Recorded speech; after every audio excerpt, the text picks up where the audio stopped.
This campaign was all about lead generation, and that more and more has been the challenge of my position here in showing that the marketing efforts are actually yielding qualified leads to salesmen in the field. They were appealing to 5 different business segments, whether it was agricultural, heavy machinery, landscaping. With each of those business segments, they wanted to show a different graphical representation, whether it was the imagery or the message. And so you multiply those out, you've got quite a bit of variables in a variable data campaign. We did some database cleansing here, obviously. Actually worked with another third party to do some cleansing, and when we got the database ready to go, then sat down, talked through the segmentation strategy of the campaign and how that would play itself out in printed piece, Pearl, and worked with JFM and custom printing to make sure they understood my matrix for decision making, all driven on, in our business, application of the equipment that we sell. JFM's role with Caterpillar was to provide the commercial printer the back-end technology that allowed the tracking and follow-on mechanisms to occur. After receiving the printed piece, a customer simply navigates to the Pearl, and we actually presented additional information about the offers. Sometimes there was a tease like, take a look at these offers customized specifically for you. At the microsite, obviously you have much more real estate to explain those things and why they matter to your audience. From there they can link to our website to do more product research. And from our website there's the ability to say, quote me a piece of equipment now. So that's obviously one place that I wanted to drive those people to. After doing that, immediately the JFM site recognized the visitor, logged that.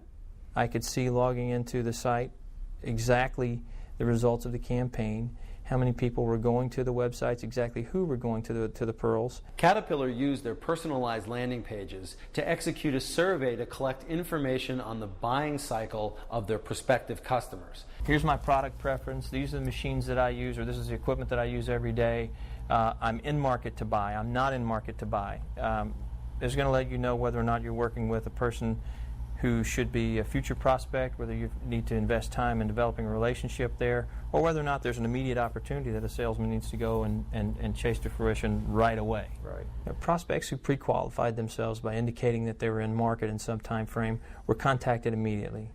Those were sent to the salesman as leads, and the salesman would follow up, determining what the real opportunity was and quoting product and so on. Then it goes through the normal sales cycle. At the same time that alert is going out to your sales rep saying, Joe Smith is looking at this particular piece of equipment, that information is also being recorded in a database. From that database, we can then conduct follow-on mailings that will speak to Joe Smith's particular interests because we've captured who they are. And the best part of this is it really requires no effort on behalf of the sales force or the marketing staff in-house because it's occurring automatically. This is an extension of our sales force. I mean, this is a way to prospect, touch people that we may not be in front of every day, and know whether or not we reached them and whether or not they were interested in what we did. It was a 6 times mailing campaign.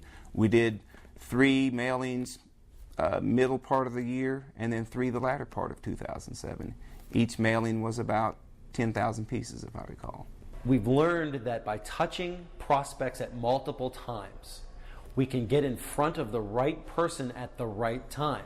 Someone who didn't respond in January may well be ready to purchase in September.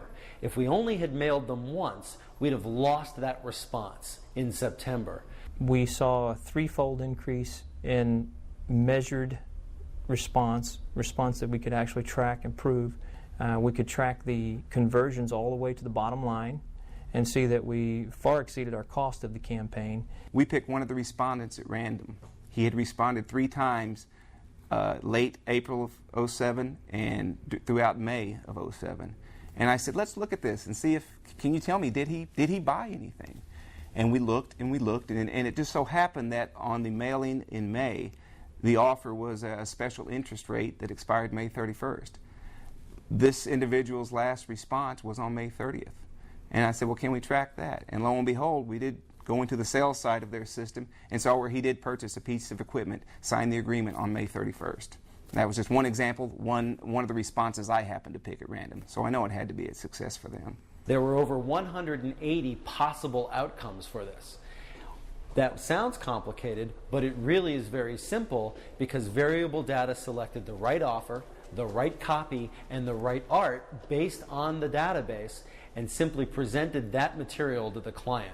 At this point, I can look back to my variable data printing project where I wasn't able to do that in the past and say, this technique made you money. These techniques haven't in the past, or if they did, we haven't been able to prove them. But I can say without a doubt, variable data printing campaigns did make money. So that's the way we'll be going from here on out.